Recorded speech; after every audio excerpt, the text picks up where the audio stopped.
Dear students, آج ہم ایک انتہائی اہم موضوع پر بات کریں گے اور یہ ہے صوبائی خود مختاری یعنی پروونشل اٹانومی۔ ڈیئر اسٹوڈنٹس، 1973 کا آئین پڑھتے وقت ہم نے اس بات کو ڈسکس کیا تھا کہ پاکستان میں وفاقی نظام حکومت جو ہے وہ رائج ہے اور 1973 کا جو آئین ہے وہ بھی وفاقی آئین ہے۔ ڈیئر اسٹوڈنٹس، وفاقی نظام وہ ہوتا ہے جس میں صوبوں اور مرکز کے درمیان اختیارات کی واضح تقسیم موجود ہوتی ہے اور یہ تقسیم آئین کے اندر لکھی جاتی ہے۔ جس طرح سے 1973 کا آئین جو کہ موجودہ مروجہ آئین ہے، اس کے اندر صوبائی امور اور وفاقی امور کی فہرستیں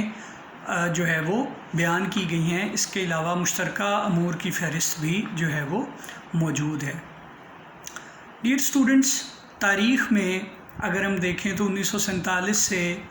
آج تک صوبوں اور مرکز کے درمیان ایک باہمی تناؤ کی صورتحال موجود رہی ہے۔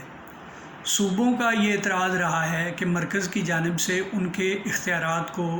محدود کیا جاتا رہا ہے اور انہیں صوبائی خود مختاری کے حق سے محروم کیا جاتا رہا ہے۔ 1940 کی قرارداد لاہور میں بھی صوبائی خود مختاری کا ہمیں ذکر ملتا ہے، لیکن بدقسمتی یہ رہی کہ اس کے باوجود صوبوں کو صوبائی خود مختاری بہت کم ملی، جس کا نتیجہ یہ رہا کہ صوبوں اور مرکز کے درمیان مسلسل تناؤ برقرار رہا۔ تیسری بات جو ہمیں صوبائی خود مختاری کے حوالے سے دیکھنے میں نظر آتی ہے وہ صوبائی حکومتوں کی مرکزی حکومت کے ذریعے تحلیل کا معاملہ جو ہے وہ رہا ہے۔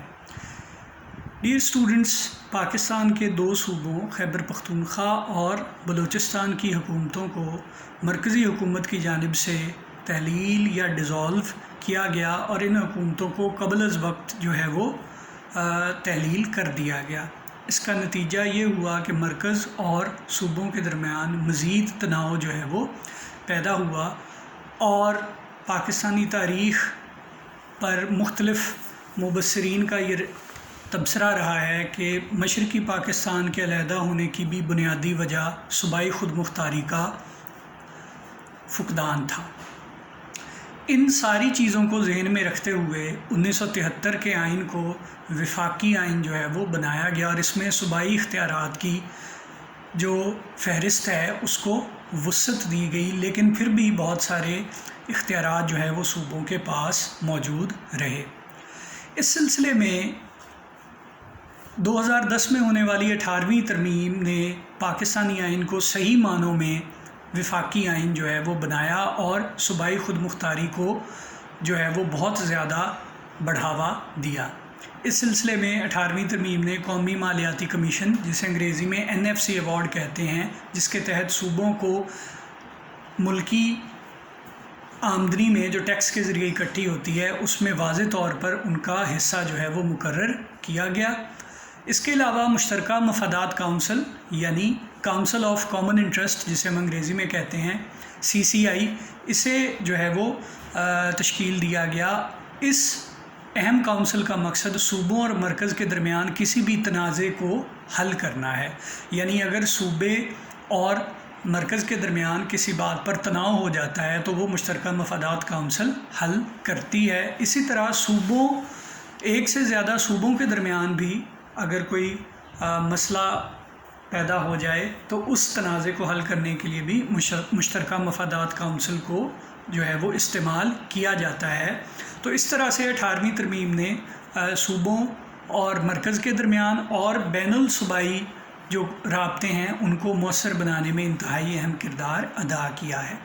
اسی مشترکہ مفادات کونسل کا ایک ذیلی ادارہ بین الصوبائی رابطہ جو ہے جسے انٹر پروونشل کوآرڈینیشن کہا جاتا ہے، اور اس کے لیے ایک وزارت قائم کی گئی ہے جسے وزارت بین الصوبائی رابطہ یا ministry of inter province coordination کہا جاتا ہے۔ تو مشترکہ مفادات کونسل اور بین الصوبائی رابطہ جو ہے ان کا مقصد صوبوں اور مرکز کے درمیان معاملات کی احسن طریقے سے تفہیم کرنا اور